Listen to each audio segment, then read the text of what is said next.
Coming to you from Silicon Valley, I'm Marcus Edwards, and I'm on the hunt for recruiting leaders, producers, innovators, and pioneers who've made their mark on the industry and can't wait to share their points of view. We'll tackle the tough topics and dig deep to find the answers you're looking for and some actionable advice you can take to the bank. So stick around and stay tuned, and welcome to Recruiting Trailblazers.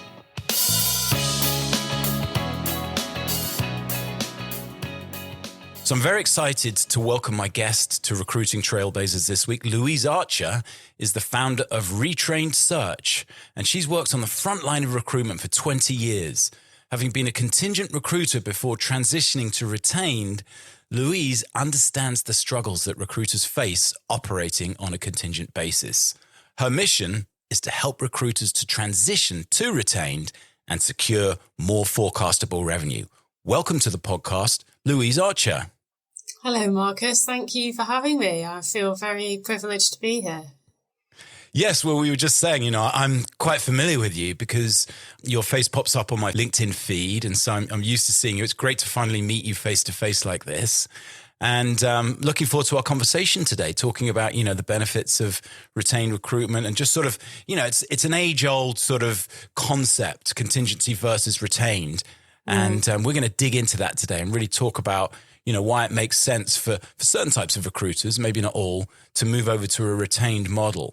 But let's start off by defining what contingency recruitment is. And from my perspective, contingency recruitment is, the traditional agency model where recruiters earn a bounty or a finder's fee in exchange only for a successful candidate. Okay, basically, I've always called it the no-fill, no-fee model. Is that a fair way to describe it? Yeah, absolutely. I would describe it in a similar way. There are different parts of the world. We've coined different phrases for it. In Britain, it's quite common to hear it called the no-win, no-fee model, which likens it to the law firms that charge only if they secure you compensation, for example. And there's a parallel drawn there. In some countries like Germany and the DACH region, Central Europe, they tend to refer to it as no cure, no pay. But all, yes, that's right, where there's no financial commitment from the client. Yeah. Someone said to me a while ago that contingency recruitment is a lot like sending your tax documents to 5 CPAs and only paying the one who gets you the biggest return. Yes, or inviting several different builders to build your extension at the same time and only paying the one that does the best work. So, yeah, it's an interesting model, a bit frustrating that that's the model that's been the most prolific model in recruitment in our industry, in my opinion anyway. Yeah, and we're going to get into that. But let's start with the obvious question. Why is the contingency model so broken in your opinion? Well, that's a good question. And I worked on this basis for many years, so I can speak from first-hand experience when I really struggled. With it. When you're first learning recruitment and you're first getting your head around it all, I think it's exciting and it's interesting and it seems like a big challenge. And for many years that occupied me, and mastering it was the challenge itself, really. And I know you're very much about relationships. I am too. And mastering the art of being truly consultative with your clients and your candidates kind of occupies you. And that was great for me for several years. But once I got really good at it, the frustrations that I had were that I really wanted to do a good job, but the contingent model precluded me from doing that. The problem with it is that, and there's kind of 3 main problems with it that I experienced. The first thing is that as a contingent recruiter, because we're working on a no-win, no-fee basis, i.e. completely at risk, we've got to work several different jobs at the same time. And so we've got to balance the risk of the jobs that we're working on. So we've got to kind of grade what we're working on. And so we've got to have some kind of system. So the ones that we're most likely to fill goes to the top of our list. And the ones that, for whatever reason, are more complicated or more challenging or we're not getting feedback from the client go further down the list. That means that sometimes the hardest positions, the most niche positions or the most challenging positions, and sometimes the most critical positions, end up at the bottom of everybody's list because they're less likely to result in a fee, because it's harder for us to justify spending the time on it because it's too risky, right? The other problem is that's related to that is because we're having to juggle the time that we're spending on each position, we can only do so much on a no-win, no-fee basis. So yes, we can do everything we've promised them. We can search for candidates. We can go the extra mile. We can go through all of our networks, and we can reach out to people on LinkedIn. But we can only do so much. We can't go to the ends of the earth forever, or often for as long as it might take, and invest all our time in it, because we've got to balance the risk of all the other things that we're working on. Because they might just say, well, actually, do you know what? We've decided not to hire it, or somebody has sent a CV in and we're going to go with that. So we just can't put, and especially if it's difficult or it's challenging, we end up kind of scraping the top or the surface. And I think of the talent pool like an iceberg. So we get the talent that's most likely to respond to initial approaches, but we don't get the people that are hardest to get hold of, the people that aren't on LinkedIn, the people that won't respond to initial approaches, the people that won't respond to written approaches. So actually, there's a lot of people that we don't get to on a contingent basis just because we can't afford to spend the time on it. Yeah, and I think of it like an apple tree. And so what you're talking about is the lowest hanging fruit here, because we haven't got the time to go and get a ladder and climb to the top of the tree and exactly. Find those apples right at the top of the tree. I spent a long time as a contingency recruiter as well. And the chief frustration that I've always had as a contingency recruiter is the fact that I'm doing work that I know I'm not going to get paid for. And that is the biggest problem in contingency recruitment, is that you may spend weeks and weeks doing work that you never get remunerated for, right? Well, this is it. I mean, you look at your average contingent fill rate. So working on that no-win, no-fee basis, you've got to work, 10, 15 jobs. Sometimes people are working more than that at any one time. When you drill down into how many they're actually filling, they're normally filling 20 to 30% of those. The highest I've seen is like 40%. That's incredibly high. Even at the highest of that range, 60% of your time is unproductive. You're spending 60% of your time making nothing. You're working on stuff that doesn't result in a fee. So you're playing a game of chance. And that exactly. Well, it's funny when you say that, because when we talked about what contingent recruitment actually is, on the one side, yes, people call it no cure, no pay, and they call it no win, no fee. But the very definition of contingent, if you look it up, means by chance.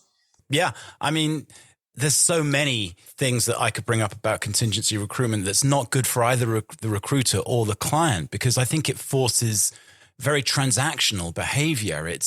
It forces a speed to market model whereby you just want to get resumes over there as quick as possible because there's a few other agencies probably working on it. You have to. Yeah, that's it. And, you're there to hit your metrics and get your subs out and score your interviews and et cetera. And so it does force this less investigative behavior and more transactional behavior, which is, let's get in the database and find 3 subs as quickly as we possibly can, as opposed to let's get to the bottom of what this client really needs and then go and perform an extensive search to find them the right candidate.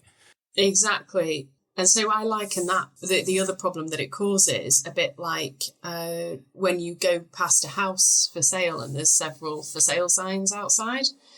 That unfortunately, when you've got several different recruiters working on the same position, the client ends up looking like that house that doesn't sell or isn't selling. And the impact on the talent pool, when you've got lots of different recruiters talking to a talent pool about the same position, it just erodes the brand of the client as well. There are so many downsides. And of course, not to mention that speed issue. You have, as soon as you see a candidate that looks right, you've got to get them over. It doesn't give you time to assess that candidate. It doesn't give them time to think about it, whether they're even interested properly in the position. It doesn't give you time to qualify them properly. It certainly doesn't give you time to run through a full assessment procedure with them to make sure they've actually got the skills, the competencies to be able to do that job, because you've just got to get the CV over quickly. So it's no wonder that it falls down in so many cases, and that not only recruiters find it frustrating, but clients find it frustrating to deal with as well. Yeah, and I think it doesn't allow great recruiters to show the best version of themselves either, because it just doesn't make sense as a contingency recruiter to put all your eggs in one basket, does it? You've got to play that game of chance. You've got to spread the risk. And that's the word. Risk is the key word here, is you have to manage the risk of not making placements when you're a contingency recruiter by distributing your effort over multiple projects at the same time. And then there's no real accountability to an outcome, is there? Well, when we define contingent and we're articulating it to clients, that's one of the things that's really important to say, that that's a no win, no fee model. That's where there's no commitment on either side. There is no commitment. There's no commitment from the client to use you to fill that position. They can walk away at any time. And there's no commitment from the agency to fill that position. There's no contractual commitment. There's no financial commitment. Both of you can walk away at any time. So it's too risky to do what you need to be able to do to get the result that you want. Yeah, it's more of we're not going to go and search for this person, but if we happen to find or come across a candidate who might be suitable, we'll just we'll lob them over the fence and see how they get on. But there's no real commitment. Why do you think recruiters perpetuate this kind of crazy situation by accepting these jobs and these briefs? Oh God, Marcus. Good question. I think that's because that's all we know. I think that's how we're brought up. We're brought up that this is the game that we need to win, and we need to be better than anybody else at this game. And so one of the guys that I've spoken to recently, about this time last year, actually, Glenn Southworth, he's a brilliant marketeer, and he said he likens the contingent model to like this crazy race but it's not just a normal race. Everybody's in fancy dress. Everyone's got insanely weird obstacles to climb over every step of the way. And it's like there's foam everywhere or something ridiculous. And we're all just scrambling to try and win this race that's just insanely difficult But when you put it like that, it actually sounds like fun. Well, this is it. And it is, when you first start, it is fun. It can be fun. It can be really fun throwing CVs at something and thinking, oh my God, I wonder what's going to happen, and it's a bit of a thrill. And I think for many years, it was like that for me. It wasn't until I grew up and I had kids and I was just starting, my time was, and I was good at what I was doing. I got really, really good at it, and I knew how to find people, and I knew how to assess them, and I knew how to diagnose a situation. And I knew that if I had the time and I had the assurance that this was my project to work on, I knew I could do a 10 times better piece of work on it. And that was where I got to with it. So I'm not taking anything away from the contingent model. It's just whatever, it's horses for courses, isn't it? Yeah, I think it is horses for courses. And I think ultimately as a recruiter, you reach a point where you think, how valuable is the work that I do? And you gain the confidence to be able to share that with the client and say, well, hang on a second, don't just use me on a contingent basis. Let's figure out a relationship that works better for both of us. Yeah. Which involves a lot of commitment and exclusivity. And we'll go into this in a bit, but obviously there's different levels of exclusivity that people enjoy in relationships once they move away from the contingency model. But do you think that there are any redeeming features or advantages to a contingency relationship for certain types of recruiters or certain types of candidates? Yeah, definitely. And for certain positions. So I think the recruiters that I find are well suited to the contingent model are those that don't like commitment. They don't like being held accountable, and if their going gets tough, they want to be able to bail. Yeah, bail out. Yeah, basically. And some of them are just addicted to the buzz of it. Some of them just will always, until they get to the stage maybe when they've got a family and they find that they don't want to be spending 6% of their time unproductively. Or sometimes people reach the end of it and come to me when they've been really let down. They've put a lot of time into stuff and clients have just said, yeah, actually, thanks for that, but we're not going to. And then they're like, right, I'm not having this anymore. I'm gonna change the way I'm working. So those situations, but sometimes it's the position itself. If it's an easy to fill, straightforward, low-level position, there's plenty of candidates available, it often just isn't necessary to retain a recruiter to carry out a search for you. If it's the opposite of that, if it's impossible to fill, if the client expectations are just ridiculous, they're not feasible, they're not in line with what exists in the market at all, and they've got no flexibility on flexing parameters to reach a solution. Again, that's not suitable for taking on as a retainer. It's not going to be a pleasurable experience for anybody. Equally, if they're just not very pleasant to deal with, even if they have a feasible brief and they want, what they're looking for exists, if they're not nice to deal with, I don't want to work with them in a committed partnership. So those are all the occasions that I would advise that it's better to not make that commitment, or it's not necessary. Yeah, and I've always said on the podcast, of course, that culture is the biggest mover of people. So what about companies where, the culture doesn't resonate, or they just don't quite have the best brand, and you think, how could I even represent this company, authentically in the marketplace? Well, and I have worked with clients like that as well. Again, it comes down to the willingness to find a solution. So if that company's in denial about the reputation they have in the market and they won't take feedback and adjust their strategy accordingly, then no, I wouldn't want to be working with them. But most of the firms that I've worked with in that situation, they realise, they will recognise if you bring it to the table and say, here's the challenge that we're going to face. I've done some research, initial research, and the perception of you in the market leaves a lot to be desired. We can make some improvements here.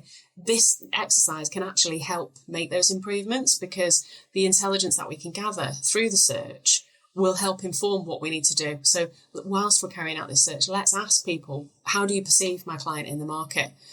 And not just that, but what do you want from your career? And who are the employers of choice? This one obviously isn't an employer of choice at the moment, but who are the employers of choice, and why are they the employers of choice? And through that, we can collect the intelligence that we need to change that employer brand and to improve the talent acquisition strategy and the way that we go to market. So I've worked with a lot of firms over the years that every time we do a search, we get stronger and better at that. So in a way, it's the only way. That can be the only way to help a firm like that. What about companies that you just want to market candidates to, but you don't want to go on a search to? You just want to have that open sort of channel to a potential role if something does come across your desk. Do you think there's an argument for contingency there?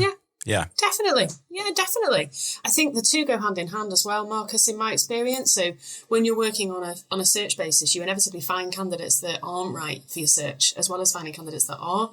And those are the candidates that you often find that they're looking before anybody else does, because you've either dived so deep or climbed so high to find them. Those are the perfect candidates to introduce speculatively to clients that may or may not be interested in them. And that can open the door to two things, either an opportunistic hire, as one of our members calls it, and that you can introduce them to clients and they say, actually, I just want to hire that person. Great, that's a one-off fee. I haven't needed to undertake a search. There hasn't needed to be any commitment. That's fine. That works for me and it works for you. Or do you want me to bring other people to the table for comparison? Do you want to interview this candidate in isolation, or would you like to have comparisons? If you do, then we'll do what we did to find this candidate in the first place, which is to carry out a search to bring the others to the table. So the two exercises go hand in hand. Speculatively introducing candidates opens the door for, yes, contingent or opportunistic hires, but also opens the door for people that actually want a search.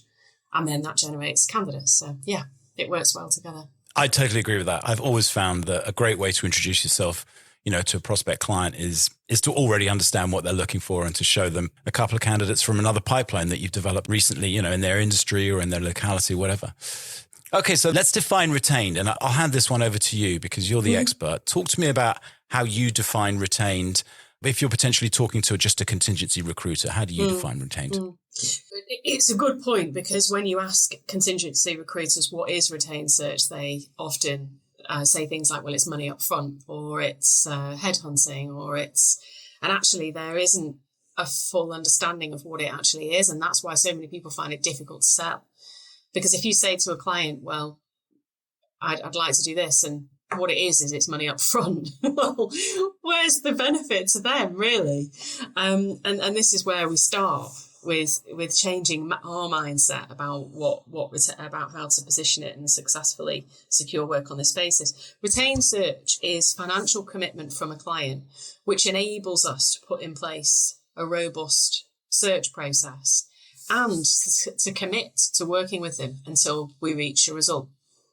Yeah, absolutely. I've always thought of it as you're selling the process rather than the outcome, and you're showing them, what you're going to do. There's a much higher degree of transparency in retained search than there is in the sort of cloak and dagger of contingency, because contingency is just like, okay, we'll show you some resumes when we come across them. But I think especially in executive retained search, you have to demonstrate a level of transparency throughout the entire process. These are the people we source. These are the people we reach out to. These are the people who we connected with.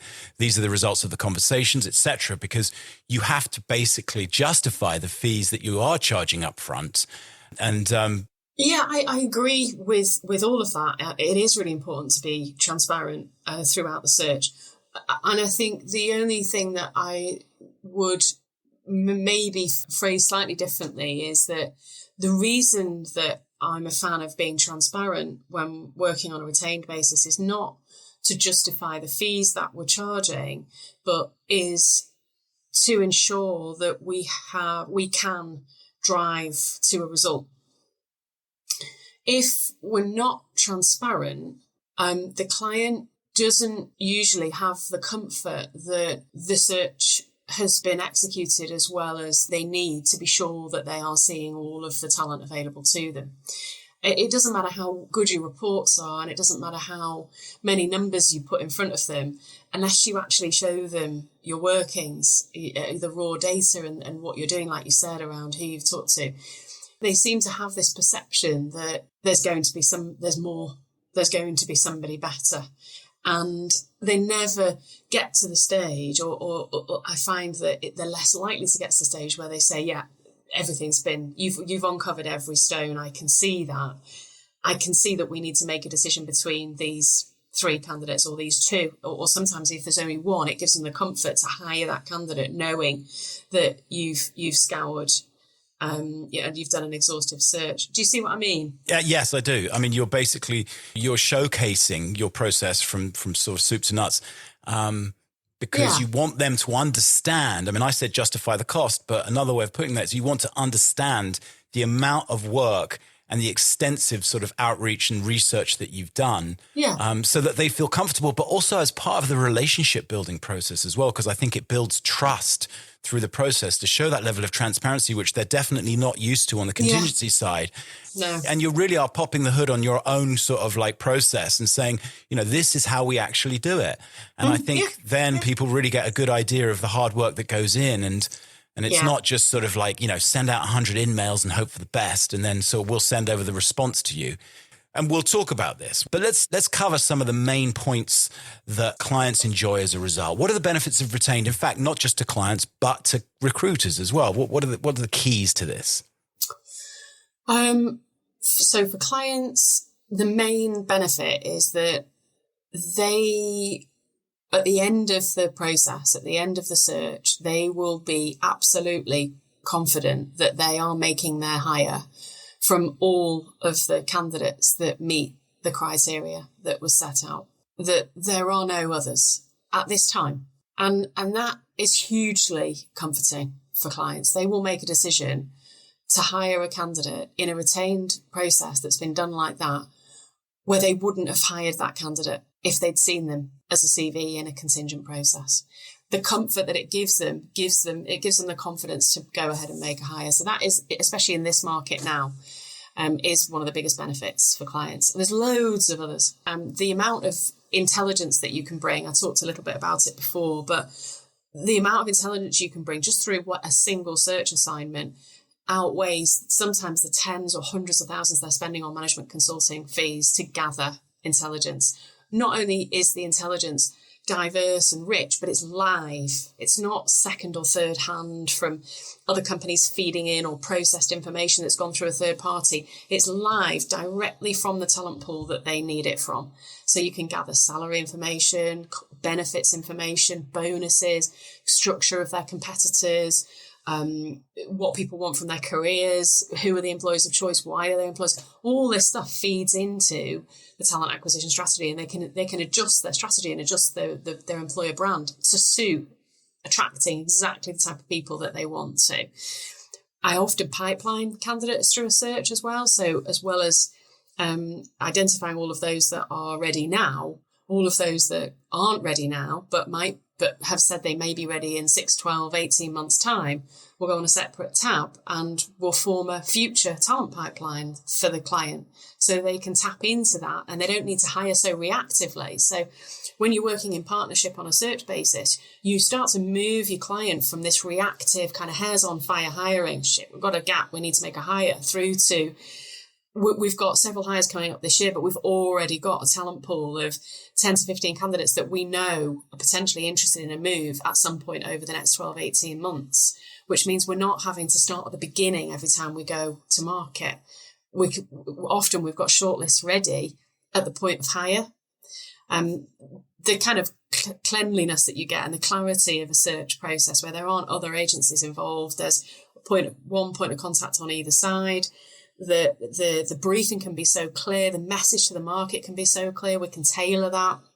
I can go on and wax lyrical about the benefits for a client, but there are loads of benefits for us recruiters as well. I found, we talked about relationships before, but the relationships with my clients just changed completely because I could do a proper job for the first time in my whole career, because I wasn't having to balance, several different, lots of different positions at the same time. I could work on 4 or 5 positions and do a proper piece of work on each of those. I was able to give them all of these things, which meant that they started to see me as a partner. I know that sounds really cheesy and quite cliched, but that's what happened. And one of the experts in our community put it brilliantly the other day, and he said, we become slaves, us and the client become slaves to the problem. So you become a peer to the client, you become on the same side, and in each steering call you're entering into and showing, like, here's where we are with the search, these are the candidates, here's all the candidates that we're talking to, this is where they're up to, these are the ones that aren't interested, this is where we've got problems, this is where we're facing challenges, this is what's going well. And they start to say, what can we do? What can we do to help you? And that really is just so satisfying for someone that likes, partnerships and really good relationships. You stop becoming that transactional supplier that they whip every time something's not going well, to that partner saying, well, what can we do to help this, and how can we get a result together here? The forecastable revenue, I mean, that just seals the deal for me, being able to look at my pipeline and know I've already got those retainers in the bank. I know that I'm going to be shortlisted that position in 4 weeks. So that shortlist fee is coming in there, that shortlist fee is coming in there.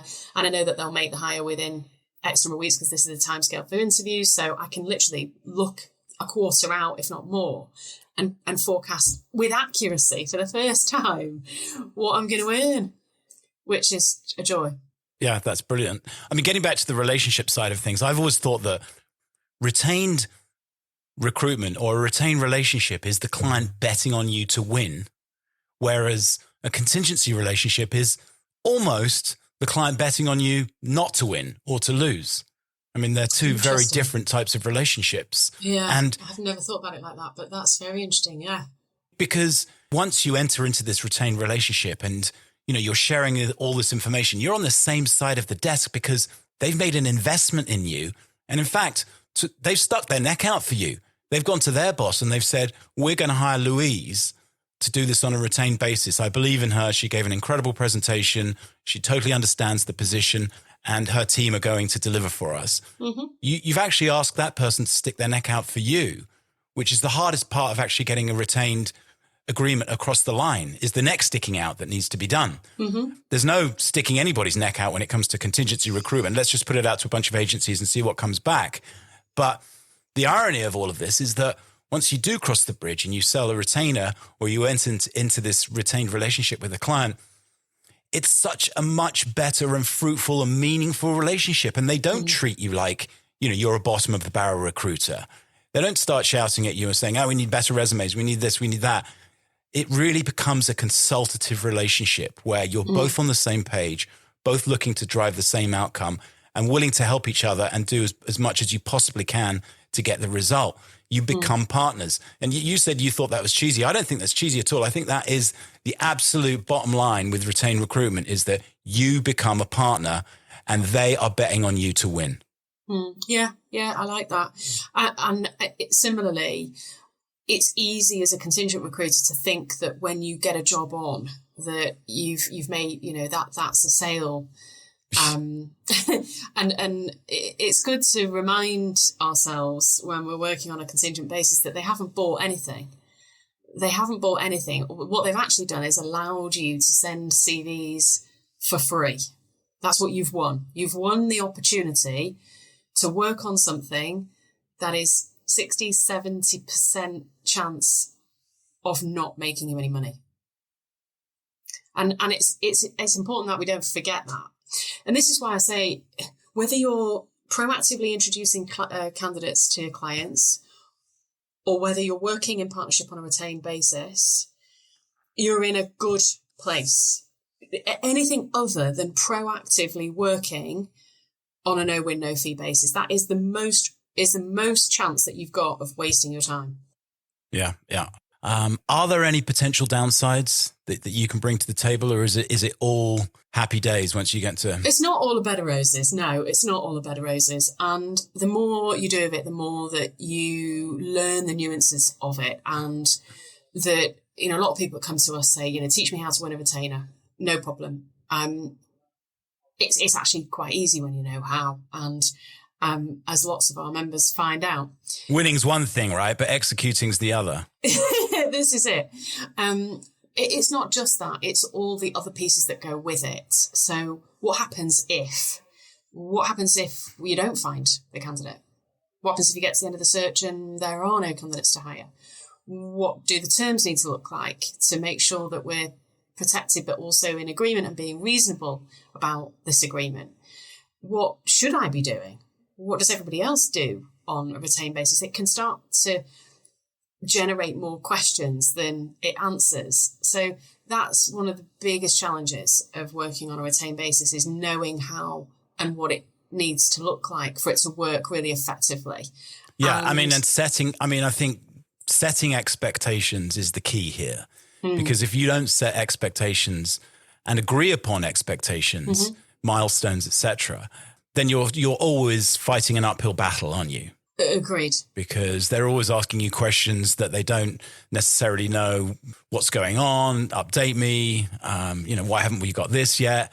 And so I think there is a learned skill to this, which I'd like to get into for a few minutes as well, which is understanding the process of implementing and the structure around what an actual retained search looks like. Because that's, as I was saying earlier, that's part of selling the process. It's like this, Mr. Client, you could go down the contingent route and just send this out to 5 agencies and just sit there with your arms crossed and hope for some resumes to come across your desk.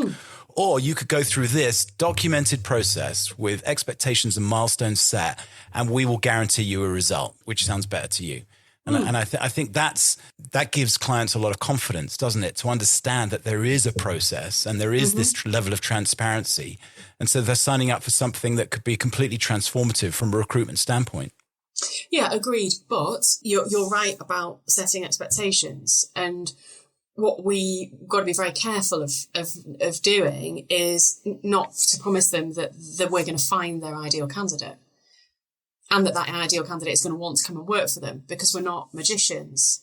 So there's all sorts of what ifs that need to be navigated. But if you say that off the bat, when you're pitching it, well, I want somebody up front, and by the way, I'm not going to guarantee that I'm going to find your perfect candidate, then you're probably not going to win it.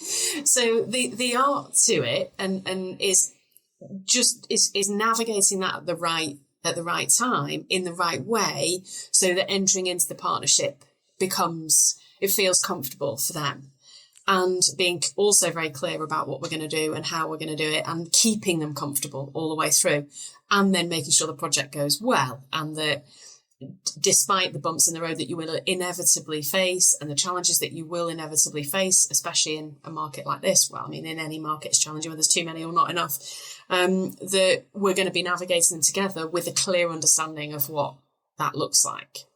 So what would you say if you're presenting to me and I'm the client and I was to say to you, this sounds fantastic, Louise, and you're guaranteeing me a result here, yeah? Are you guaranteeing me that we're going to find the right person? How would you handle that objection? So I would say, look, I can't guarantee that your perfect candidate exists. I can't guarantee that if they do exist, that they're going to want to come and work for you.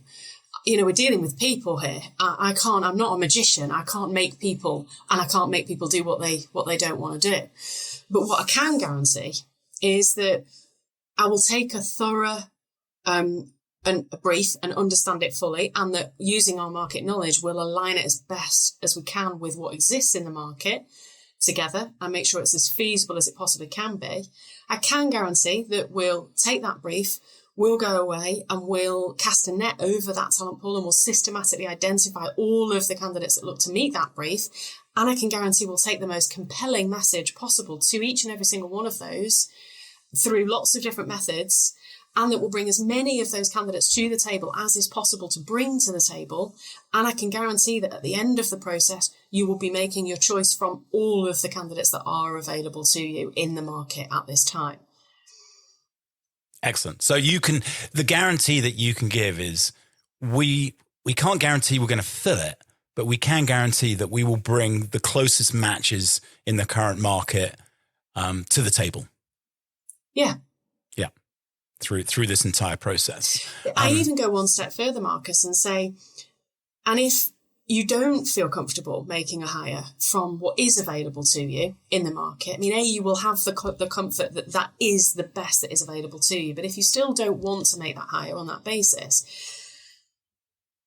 I don't want to leave you high and dry. So I'd like to work with you to find a solution, whether that is that we carry out an assessment internally. And it might not be the ideal scenario, but that we promote somebody internally that perhaps isn't quite ready for the position, but maybe we bring a contractor in that is experienced to coach that person for the next 6 to 12 months into that position. It might be that we build that pipeline externally of the people that aren't ready now, but might be ready in 6, 12, 18 months and bring someone else to hold that fort until that pipeline is ready to make a move. And at that point, I'd like to still be the one that brings those people that aren't ready now, but might be ready in the future to the table. I'm not just going to disappear. I'm not just going to take your money and go if we don't find this person. I want to work with you to reach a result, the best result that's available to us. I mean, that's a highly consultative relationship that you'd have to have there in order to have that conversation.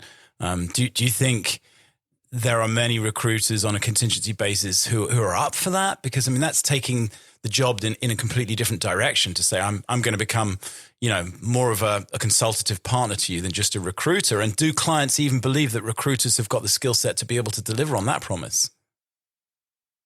That's a lot of questions in one go. I'll have a go. Not every recruiter wants to go in this direction. I didn't even know this direction existed when I was a contingent recruiter. It wasn't until I started working around people that were operating like this that I thought, oh my God, where have you been all my life? And a whole different world of not just retained search, but talent mapping, talent pipelining, insight studies opened up to me, which is the consultancy, the true consultancy side of talent acquisition.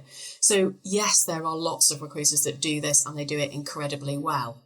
There are also, in my experience, having done this for a couple of years now, there are also a lot of people that want to learn how to do it. When they start to see glimmers of it, they want to know more. And that's how I've fallen into doing what I'm doing, just because I was exposed to that and I was lucky enough to be taught by some amazing people. And I've taught some others, I've taught others to do the same. So does everybody want to do it? No, definitely not. Do some? In my experience, yes. Are they capable of it? Well, that's kind of what we find out through the training. A lot of people, if there's a genuine desire to do it, normally there's the capability to do it. If there's the emotional intelligence to realise that this is an option and this is something that they want to do, normally those people have got the capacity to be able to do it. It's just learning. It is just learning what it is, how it works, how to navigate different situations, and what all the tools and materials and collateral that support it, and just lifting the lid on it all and teaching it one step at a time. And yeah, people do really well with it. Yeah. And I suppose another option, if you get fed up with the contingency recruitment, is to go internal, because then you do have a degree of all the things we've talked about today, from a partnership perspective, commitment, exclusivity, etc. Yeah, and sometimes people come to us from an internal position that then want to set their own agency up, or they then join one of their suppliers and they want to provide the same consultancy, but they don't know how it works from an external partner perspective. They're not sure of terms or pricing or how to win new business and that. So people take different paths. I went internally for a while. I think it enriches your experience for sure. Yeah. I mean, I definitely don't see as many people coming from internal roles to agency roles than I do the other way around. It's probably 10 to 1, to be honest. If that, but I take your point. Why don't you just talk us through, as we wrap up here, a bit about the course and what your process is for helping recruiters sort of cross this bridge to retained recruitment. Thank you, Marcus. So we run a training program. And we give everybody lifetime support with that. We call it the Institute of Retrained Search. It's a hybrid training program. By that I mean it's run through a series of videos. It's split into 3 modules. The first is mindset, the second is sales, and the third is delivery. And it teaches recruiters everything that they need to be able to secure and deliver their work on a retained basis, and all the materials and all the collateral come with it every step of the way.